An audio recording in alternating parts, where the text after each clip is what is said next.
Жолда жүрген жорукла.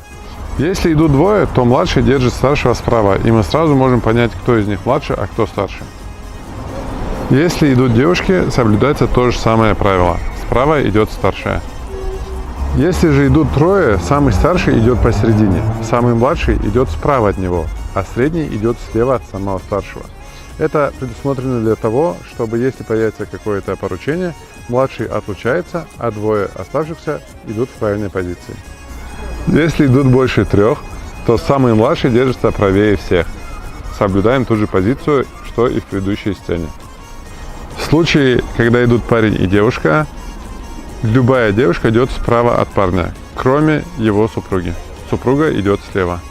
В данном положении мы можем наблюдать, что слева от парня идет его супруга, с правой стороны любая другая родственница или просто знакомая. В данном случае мужчина идет с двумя родственницами или знакомыми. Они, в свою очередь, соблюдают правила старшинства. Если парней и девушек больше, чем один человек, то они идут в два ряда. Днем парни спереди, девушки позади, ночью девушки спереди, парни позади. Каждый ряд сам соблюдает правила старшинства. Если мы видим, что идут двое парней, а справа явно идет младший, то значит этот младший является шурином и идет справа в дань уважения. Мы видим, как идут двое парней и одна девушка. Девушка идет справа, значит она им просто родственница или знакомая. Парни идут, соблюдая старшинство. Младший держит старшего справа.